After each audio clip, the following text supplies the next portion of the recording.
bienvenue à tous dans cette nouvelle édition de Zoom Eco Live. Tout de suite, les nouvelles en bref. La Banque centrale du Congo a annoncé l'ouverture d'une enquête à la suite de diffusion sur les réseaux sociaux d'une vidéo montrant des opérations financières impliquant d'importantes sommes d'argent en espèces. L'institution monétaire indique agir en collaboration avec le service public compétent afin de faire toute la lumière sur ces pratiques. Selon le communiqué, cette démarche vise en priorité à vérifier la conformité de procédures liées à la manipulation des devises dans un contexte où la traçabilité de flux financiers demeure un enjeu majeur pour la stabilité du système bancaire congolais. Plus de détails sur Zoom-Copanet. Face aux tensions persistantes sur le marché international de produits pétroliers, liées notamment à la situation géopolitique au Moyen-Orient, le gouvernement congolais monte au créneau. À travers le ministère de l'économie nationale et les ministères des hydrocarbures, une série de mesures immédiates a été décidée pour préserver la stabilité de l'approvisionnement en carburant sur l'ensemble du territoire. Dans un communiqué conjoint publié ce lundi 23 mars 2026, les autorités congolaises indiquent que ces dispositions ont été prises en coordination avec les ministères sectoriels et les opérateurs pétroliers. Plus de détails sur Zoom-Copanet. Dans un contexte de forte tension sur le marché pétrolier international, le gouvernement congolais ajuste progressivement son dispositif de riposte. Après le premier mesure sur le coût d'importation, le ministre des Finances Doudou Fwamba vient de franchir une étape supplémentaire en réactivant, à titre exceptionnel, le régime des cadres au profit des opérateurs du secteur pétrolier. Par une instruction adressée aux régies financières et aux acteurs du secteur, cette facilité de paiement est rétablie pour une durée de 60 jours. Plus de détails sur Zoom-Copanet. La République démocratique du Congo franchit une nouvelle étape dans son programme d'électrification avec l'inauguration officielle de la centrale hydroélectrique de Kakobola dans les territoires de Ngungu, province du Kwilu. L'événement s'est déroulé sous le patronage du président de la République, Félix Tshisekedi Tshilombo, en présence du ministre des Ressources hydrauliques et électricité Aimé Sakombi Molendo. D'une capacité installée de 10,5 MW, cette centrale repose sur une technologie hydroélectrique au fil de l'eau et intègre un dispositif complet de production, de transport et de distribution d'électricité. Plus de détails sur Zoom-Copanet. Que savoir de marché de biens et services à la deuxième semaine du mois de mars? On en parle tout de suite avec Adassa Grace dans sa rubrique Chiffres et clés.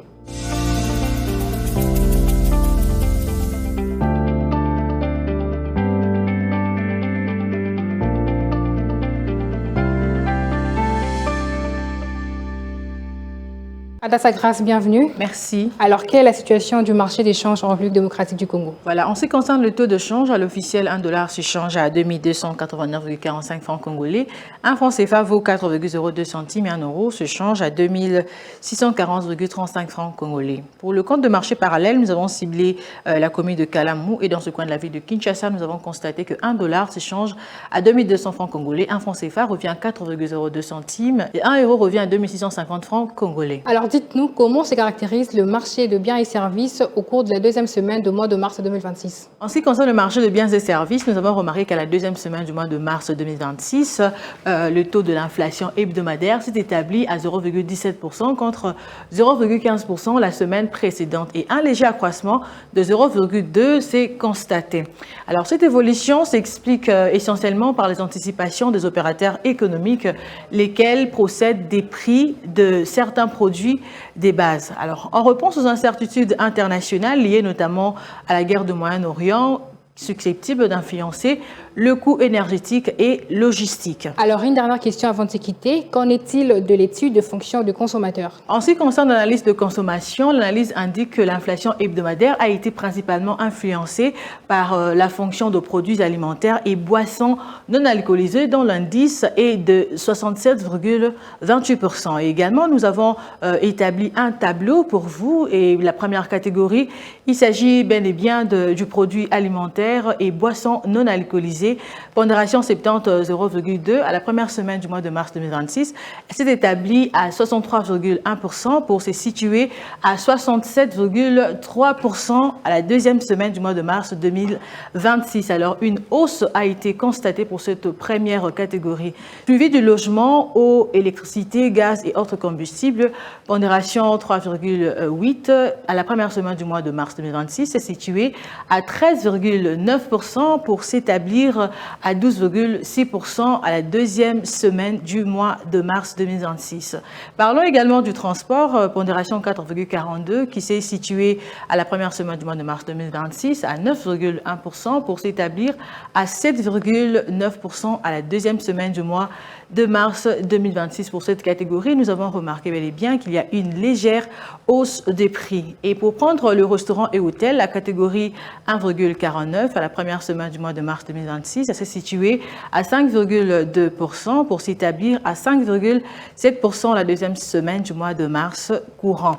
Et enfin, nous allons prendre les autres fonctions de consommation à la pondération 20,27 qui s'est établie à 8,7% à la première semaine du mois de mars 2026 pour s'établir à 6,5% la deuxième semaine du mois de mars courant. En ce qui concerne les autres fonctions de consommation, boissons alcoolisées, tabac, articles d'habillement, chaussures, santé, communication, loisirs, culture et enseignement qui sont demeurés stables au cours de cette période avec des contributions à l'indice global quasi nul. Adassa Grace, merci de nous avoir éclairés avec ces informations chiffrées. Merci. Plan national stratégique des développements 2024-2028. On en parle tout de suite avec Judith Piombo dans sa rubrique dossier.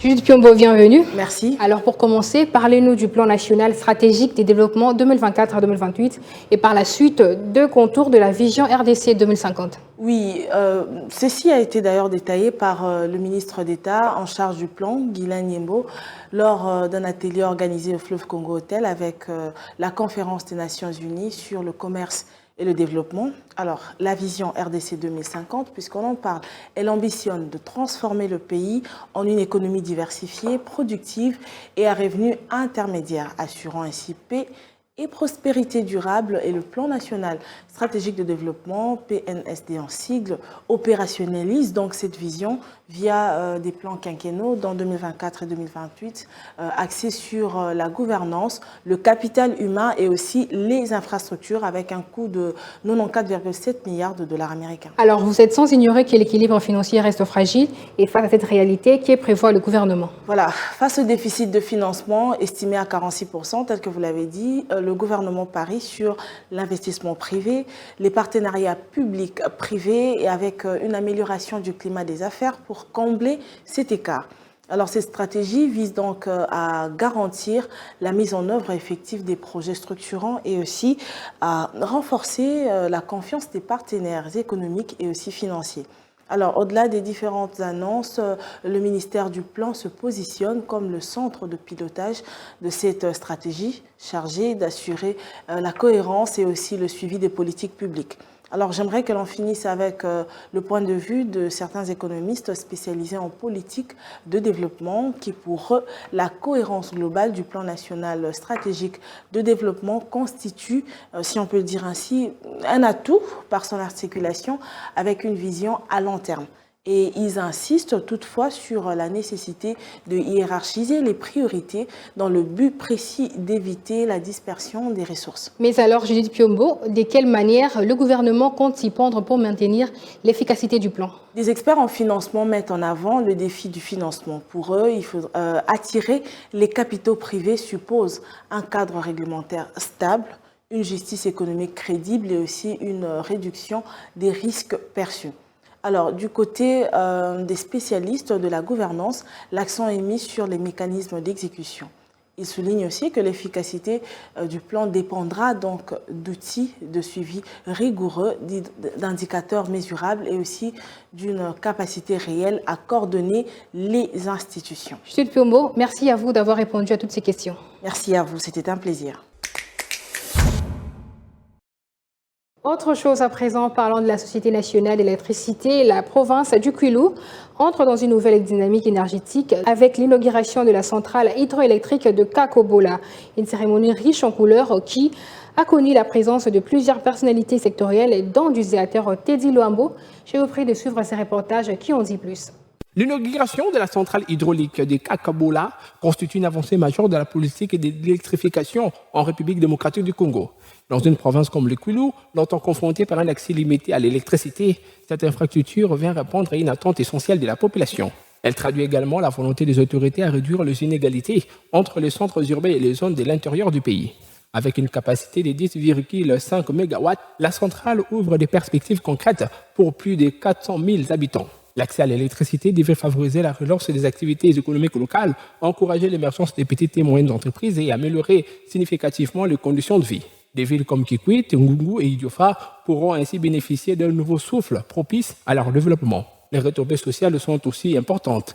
Cette énergie devient ainsi un levier indispensable pour accompagner les projets et renforcer les capacités des communautés locales. Toutefois, au-delà de cette avancée, le défi reste celui de la durabilité. La stabilité de la fourniture en électricité, la bonne gestion des installations ainsi que l'accessibilité pour les populations seront déterminées. Car plus d'un symbole, la centrale de Kakobola doit s'inscrire dans la durée comme un véritable moteur de développement de toute la région. Suivez-moi tout le jour à travers Zoom Wende sur Zoom Eco Live. Abonnez-vous sur notre chaîne YouTube. Zoom Eco Live, la référence de l'actualité économique en RDC. Et dans la rubrique ONT, Naomi Kande nous amène au marché Gambela pour prélever le prix de certains produits surgelés tels que vendus au marché. Je vous prie de suivre ces condensés et on se retrouve juste après.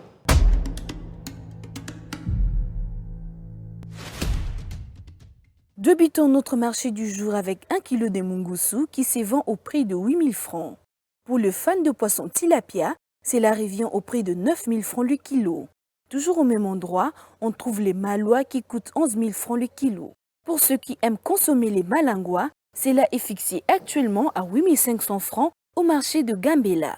Toujours au même endroit, on trouve 1 kg de croupion, communément appelé dindon, qui revient au prix de 8 000 francs. Zoom Wende a également pensé aux consommateurs de côtelettes de mipandi qui se vend au prix de 13 000 francs congolais par kilo. Le pied de porc, connu sous le nom de makoso, revient au prix de 7 500 francs le kilo. Le poisson chinchard, connu sous le nom de mpiodi en lingala, se vend au prix de 7 500 francs pour 1 kg de 20+. 1 kg de 25+, se vend à 10 000 francs. Dans ces mêmes marchés des Gambela, le poulet nu revient à 10 000 francs. Terminons ces marchés avec 1 kg de maboumou qui se vend actuellement à 10 000 francs congolais.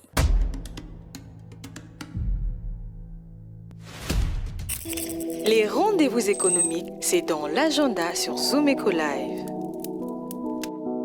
Abonnez-vous sur notre chaîne YouTube. Zoom Eco Live, la référence de l'actualité économique en RDC. Il est temps de noter les différents rendez-vous de la semaine, principalement le rendez-vous économique. C'est parti avec Agenda et on se retrouve juste après.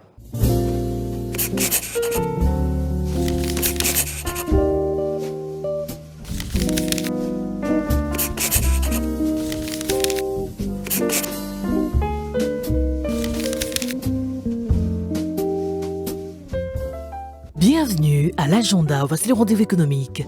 The Best Influence Magazine tiendra une conférence et le vernissage du magazine Femmes pour le développement en RDC et en Afrique, le 28 mars 2026 à Kinshasa. À présent, notons que la Chambre de commerce et d'industrie franco-congolaise prépare à son tour une nouvelle session de formation After Work le 31 mars 2026 à Kinshasa, axée sur la facturation normalisée électronique avec DexiCD SFA.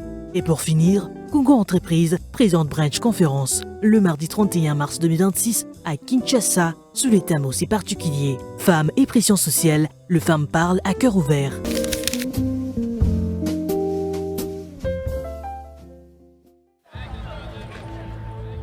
C'est art de se tirer d'affaire, de faire face à la crise, de bricoler, de trouver des solutions avec ce qu'on a sous la main. Un art dans lequel les Congolais ont développé un savoir-faire particulier. Article 15. Débrouillez-vous pour vivre. Et ces numéros d'article 15 avant de se quitter, il s'agit d'une vendeuse de charbon de bois qui nous partage son expérience. Je vous prie de suivre ces condensés proposés par Junior Bolamba et on se retrouve juste après. Débrouillard jamais, jamais, jamais. Débrouillard jamais, jamais, jamais.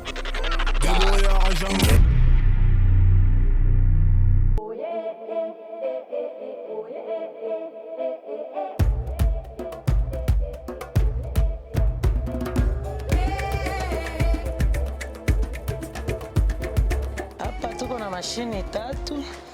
J'ai 3 machines. Dans les 3 machines, il y a la première machine qu'on utilise plus pour la fabrication du charbon.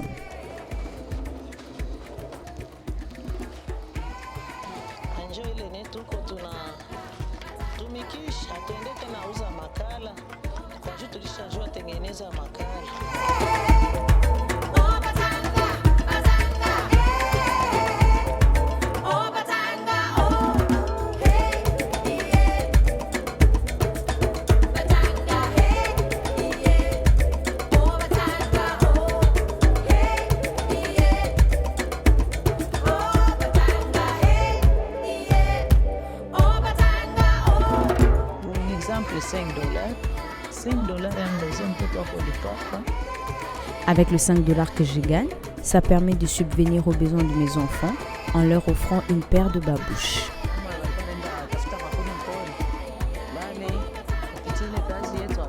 Auparavant, les femmes devaient se rendre dans le parc de Virunga pour couper du bois de chauffage, s'exposant ainsi au risque de viol et d'abus sexuels.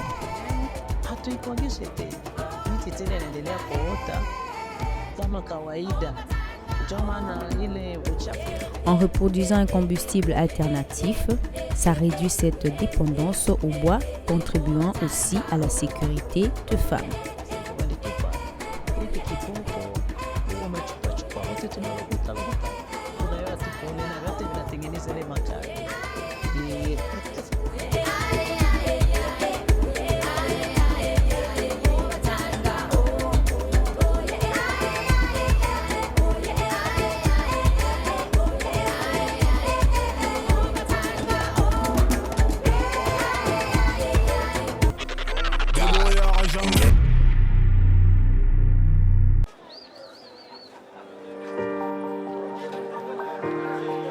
Dans les détails du marché, nous avons appris à vous connaître, à vous comprendre et vous apporter plus de lumière. Désormais, avec vous, c'est parti pour un voyage de rêve vers une destination meilleure. Ensemble, découvrons le civisme fiscal et la bonne gouvernance dans la gestion de la Res Publica grâce au décryptage de l'actualité économique du pays avec des chiffres clés. Avec une équipe de professionnels, découvrez le quotidien des Congolais en exclusivité à travers des dossiers et analyses approfondies. Zoomeco TV, la référence de l'actualité économique en RDC. Et voilà, c'est la fin de cette édition. Merci à vous de l'avoir suivi. D'ici là, portez-vous bien.